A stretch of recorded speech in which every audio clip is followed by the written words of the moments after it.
Good afternoon, everyone, and thank you for joining this live stream. We are so excited. For our viewers who have been following along, this is our final live presentation of our Student Research Showcase that's been taking place all week on our Facebook page.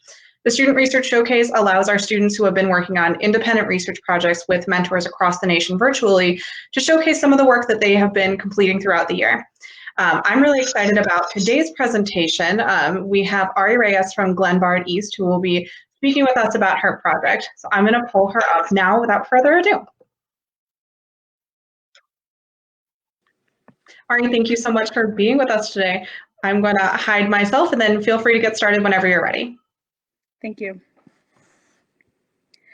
Hello, my name is Ariadna and I am a senior at Glenbard East High School. This year, I was glad to be enrolled in the AP Research class that gave me the opportunity to investigate a topic of interest to me. First of all, I am a Peruvian American student, and the Latina experience in the US was always a topic that piqued my curiosity. So I knew beginning AP Research that I wanted to investigate a part of the Latina high schooler experience. In today's society, Latinas are the largest and fastest growing minority subgroup in the United States, yet the Latin culture and its impacts are still misunderstood and misrepresented in the average American education system. So all of this led to me formulating my research question to being, how are familial and cultural pressures related to a Latina's post-high school choices as an upperclassman in high school? So to kind of break that down a little bit, I was essentially interested in finding if a relationship exists between familial pressures and what path a Latina high schooler decides to pursue post-high school, and if so, what does that relationship look like? And what I mean by familial pressures is young Latinas will oftentimes feel a sense of duty towards their family to prioritize the family's needs over their own personal goals. And this is a cultural value known as family, which is very prevalent among Latino households. Familism is a Hispanic cultural construct that emphasizes interdependence within a multi-generational family unit. Familism is also a strong identification and attachment to family that is both nuclear and extended. This phenomenon is illustrated by the good daughter dilemma, which is the name of this concept. And it is titled so because Latinas will oftentimes feel as though they need to act accordingly to the standards of being a good daughter, which most of the time imply following the traditional gendered roles. Nonetheless, almost every single teenage Latina surveyed by the National Women's Law Center claimed that their goal is to graduate from high school. Additionally, over 80% of them said that they were also aiming for a college degree, which is seemingly becoming the more traditional option after high school graduation. However, there are also many graduates that feel as though college is not the future they want for themselves. Other post-high school options can sometimes seem more appealing to graduates than the traditional college route. These varying opportunities may include joining the workforce, serving in the military, or even taking gap years to pursue different passions. While there is a lot of existing research on both post-high school decisions and the concept of familism in Latin culture, there is no current research connecting the two topics. How Latinas from high school go about deciding what is best for them is a process that has not been thoroughly researched, which is the essence of my research question. Now to how I conducted my own research, I decided that a mixed method approach was the most appropriate way to collect both quantitative and qualitative data as necessary for a thorough exploration of my research question. Since I researched the relationship between cultural values and perceived post-high school life, incorporating multiple methods such as surveys and interviews was the most effective way for me to get better and more in-depth understanding of the issue. So for my quantitative data, I distributed electronic surveys to the Latinas in the Spanish heritage classes offered at my high school. After the distribution and collection of surveys, I decided to conduct a subsequent case study in order to further analyze the good daughter dilemma and all its impacts. The case study consisted of 5 one-on-one interviews with me and some Latino students who previously participated in the survey. As for my survey design, my electronic survey consisted of 9 questions in total. The first 4 were questions regarding basic identifiers of the good daughter dilemma. And these questions served the purpose of letting me place the participants on a scale that describes how much they are affected by the good daughter dilemma on a regular basis. These questions were then followed by 5 more that inquired about plans that participants had or were making regarding what they would like to do after graduation and how much influence their parents' expectations of them had on their decision-making process. The responses to these questions allowed me to determine if there were any trends or patterns between the impact of the good daughter dilemma and the choices that high school students make in regards to their future. And finally, the response options were on a 4-point scale, ranging from strongly disagree to somewhat disagree, and then somewhat agree to strongly agree. I consciously decided not to include the neutral option in the survey because it eliminates the possibility of people choosing neutral to avoid answering a question.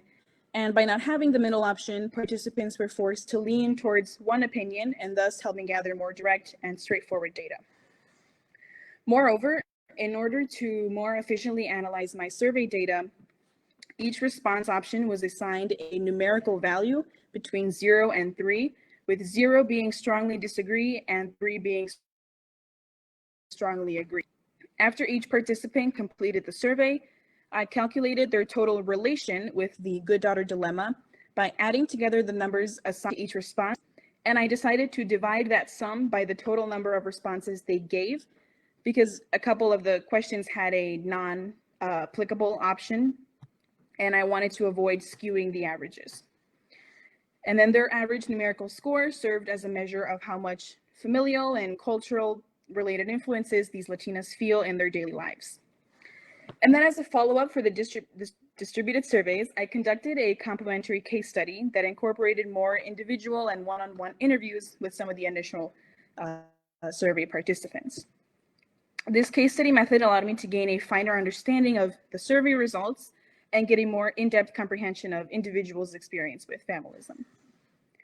Now for my results, I received 25 total responses to my survey, and I interviewed 5 of those participants on an individual basis.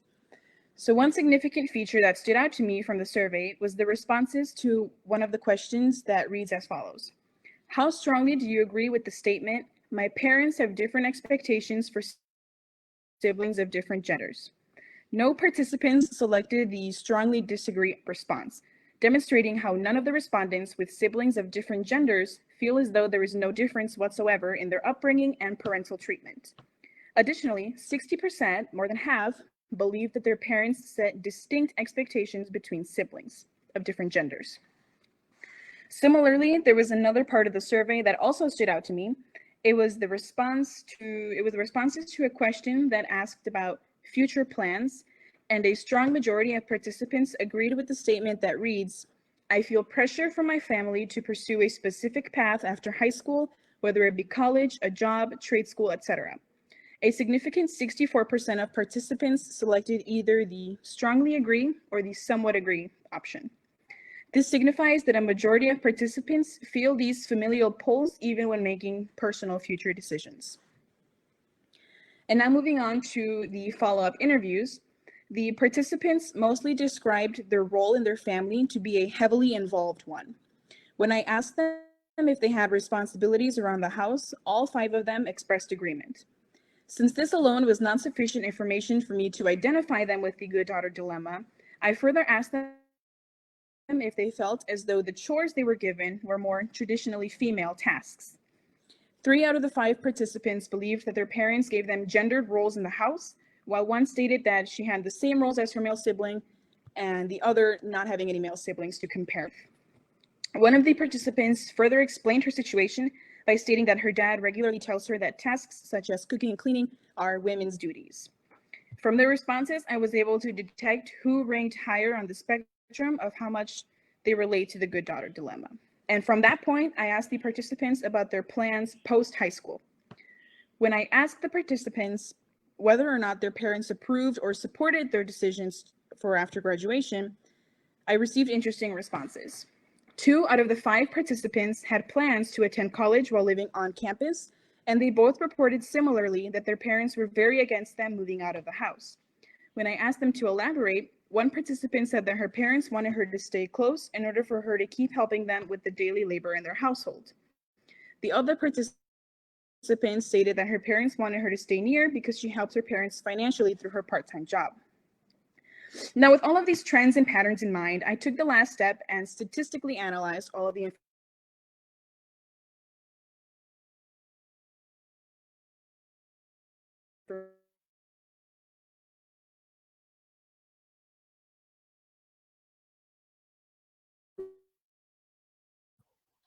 Hi there, just popping up because it looks like we're having some technical difficulties. I'm going to try and reconnect with Ari, see if that will help.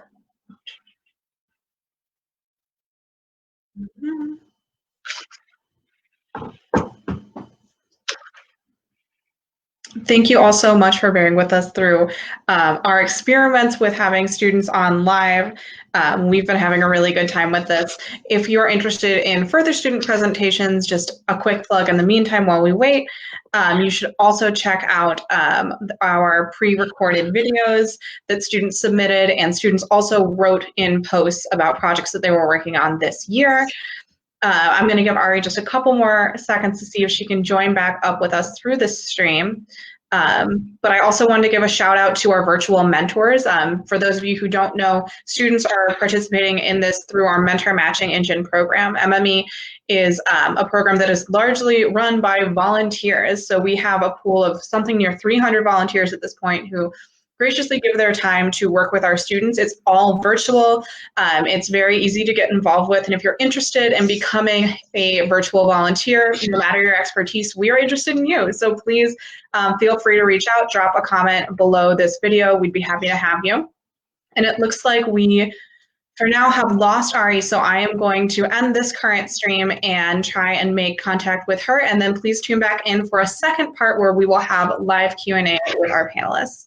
Thanks so much.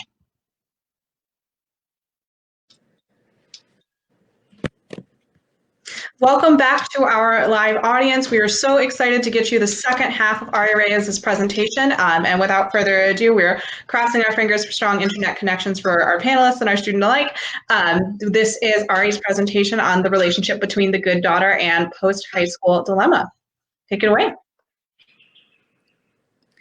Now, with all of these trends and patterns that I previously spoke about in mind, I took the last step and statistically analyzed all of the information that I have gathered throughout my investigation.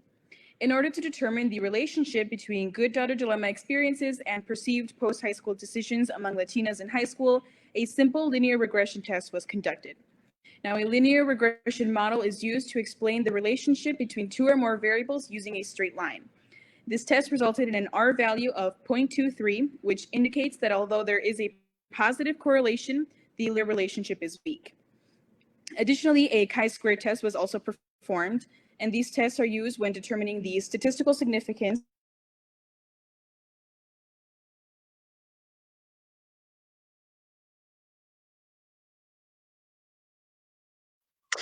Ari, we lost your sound once more. If you're able to refresh your page, we'll see if that jogs it. And if not, we're going to pull our panelists up to give their thoughts. So let's see as we go.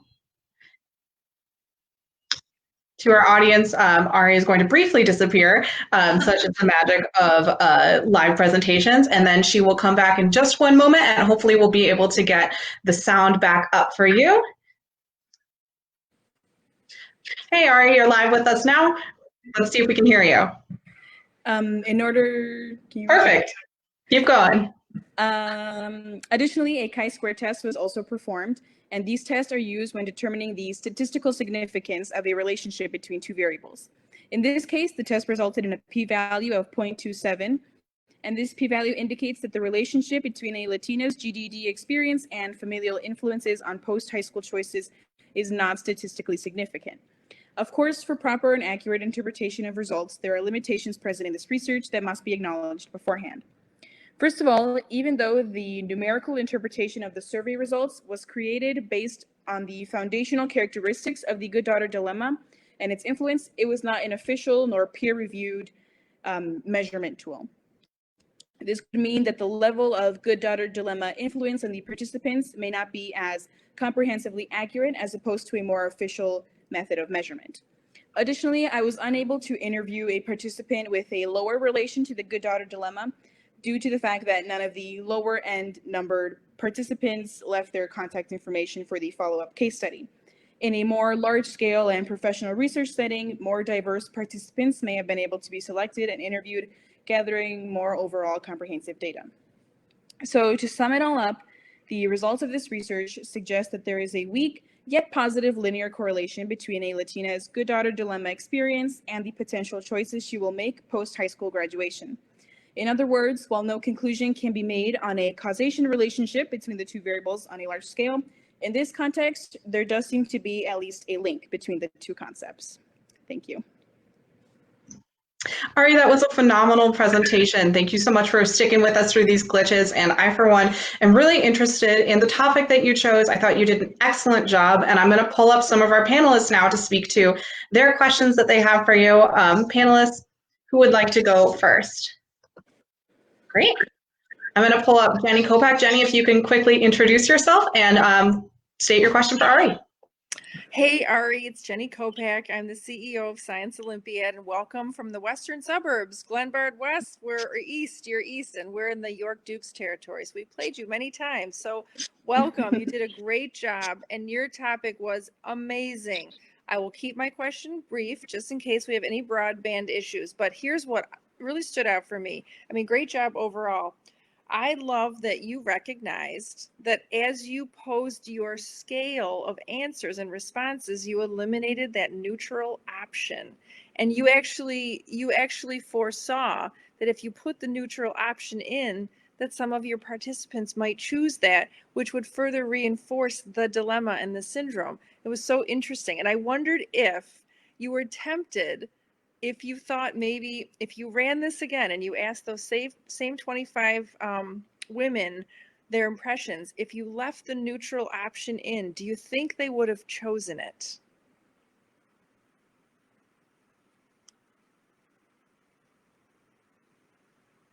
Shoot, we can't. Hey, Ari. So sorry to interrupt. Do you want to try to refresh one more time and we'll see if we can place you back in? Jenny, I loved your question. It looks like we might lose Ari for just 1 second, which again, thank you to our viewers for your patience. We're going to try and place her back in to answer Jenny's question. And then if we continue to have difficulties, we'll have the rest of our panel kind of give their thoughts for the sake of getting it fresh of mind. And we will thank Ari for her presentation and move forward. Let's see. She is joining us now, and I will throw her in the stream and we will test this audio. Hi, Ari. Yes. Perfect. Go ahead and answer Jenny's question. Yes, I do think that if I were to run this again, that there were to be some students who would select the neutral option. There were a couple questions that, while it was, Oh, darn it. All right, we'll see if she is able to join us back. But Jenny, if you have any kind of concluding thoughts or words of encouragement for Ari, feel free to share them and we can pull up our other panelists to do the same as well. I would absolutely. The things that, I mean, since this is recorded, she can go back and watch it. A couple things that stood out for me were the importance of the research topic and the impressions that she was getting from the survey respondents. They could be very useful to school counselors who are trying to give students guidance about their future options. I feel like a lot of school counselors don't have the time to get to know the students to the degree that they wish they would have. And if they had this kind of background information from their Latina students, they would understand the motivations and the perceptions of the household they're coming from that's helping them make those career choices. So I think she should definitely share this with school counselors. There's lots of demographic data that would be particularly positioned in certain regions of the city that they could use this. And I also thought there's some community centers like Erie House, which is in Chicago, that serves Kelvin Park High School and other schools that are very heavy on Latino populations that could benefit from this information as well, because they're trying to give help and assistance to the schools and school counselors. So I feel like this research could be shared out and used widely. I absolutely agree. And I think that that's something that is so spectacular about high school level research. It's really this seed of something that truly interests our students that can grow into a community movement. And I think there are all sorts of ways that she can draw on the resources in Chicago, and they can really draw on the research that she's started this year. It's great. Jenny, thank you so much for your thoughts. I'm going to pull up another panelist, Kevin or Lila. Let me know if you'd like to go next, and I will hop you up. Jenny, thank you again, and I'm sure Ari will appreciate it when she comes back to watch it. Kevin, I'm going to pull you up here. Lila, I'll pull you up next. Hi, Ari. I thought you did a wonderful job. I learned a new word today, which was familyism. Like, that was just a really fascinating thing, and I just love that it struck so close to home for you. I had a couple questions or thoughts. One was I'm curious to know how people feel after they've been out of school for a while. So I'm just curious if you've thought about doing any kind of surveys of people in college or higher education, and as they're living more of an adult life, how they might feel that the family impact has maybe continued or dwindled. The other I think you answered, which was talking about, my question was, how did you pick people for the case studies? It sounded like that was more of an opt-in kind of thing, if people left their phone number at the bottom. So just wanted to explore that a little bit more. And then lastly, I was really curious to see how your parents might have reacted to the findings of your research, and if that has impacted, familyism inside of your own household. Overall, Kevin, sorry, go ahead. I was just going to say those are great questions and comments. It looks like, and let's all cross our fingers, we might be able to get Ari to answer this question. I'm going to pull her up. We'll see if the connection keeps. If not, Ari, we'd love to see your answers to these questions in the comment section of the video, and I can pull up Lila next to ask her questions as well. But for now, let's stay hopeful. I'll pull up Ari, and let's see. Hi, Ari. Hi, Ari. Hi. Oh, we can hear you. This is great. Were you able to hear Kevin's question? No, I could not hear it. That's totally fine. Kevin, do you want to give a quick synopsis? I'll just repeat the last question, which is, how have your parents reacted to your findings of your research of familyism, and has that changed any kind of pressure that you might be feeling? Yeah, when I shared how I was going to do this whole research project with my parents, they thought it was interesting.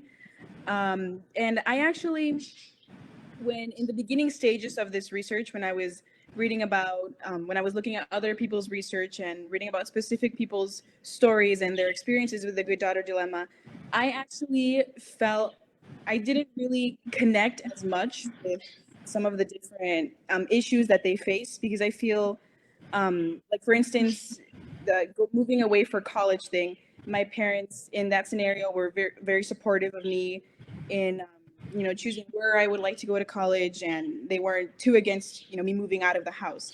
So but they thought it was really interesting how I was kind of connecting my personal experiences through this whole research project.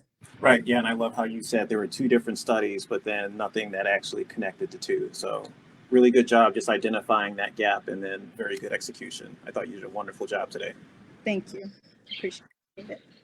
Kevin, thank you so much for your question. For those viewers who might not know, Kevin Gates is one of our mentors through the Mentor Matching Engine, but also at the STEM Challenge program. He is with Microsoft, and we are super lucky to have him. Thank you. Yes, thank you. Thanks, Kevin. Yep. And then finally, Ari, if you have another minute, I'm going to pull up our last panelist, Lila, if you have any questions for Ari. And I'll pull her into stream. Lila, if you want to quickly introduce yourself and ask any questions you might have. Hi, Ari. I'm Lila Goldstein. I work for the Office of Community Education Partnerships at Northwestern. First of all, good work here. I was going to say my inner data nerd, but my data nerd self is all of me, not just the inside. Is very excited about the ease with which you seem to use regression here, and the understanding that you have of the statistical methods that you're using. So I'm pretty geeked about that.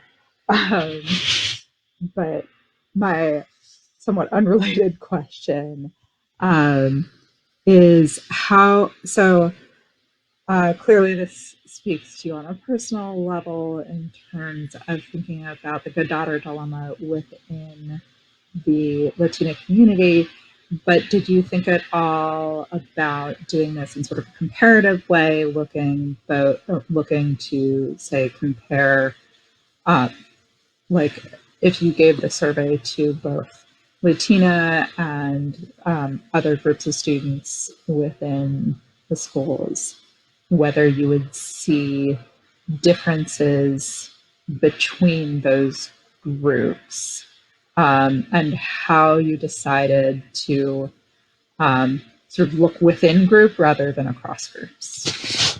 Does my question make sense? And I cannot hear you. Hey, Ari. Sorry, it looks like we're not able to hear you, but if you want to drop your answer for Lila in the comments of this video, feel free. And thank you so much for rolling with the punches. You did an excellent job and a phenomenal presentation, and we so appreciate it. Thank you. I'm going to take you out of stream. Thanks again. Lila, thank you so much for your questions. We really appreciate it. Look out for her answer in the comments of this video. And to all of our panelists, Lila, I'll take you out here now as well.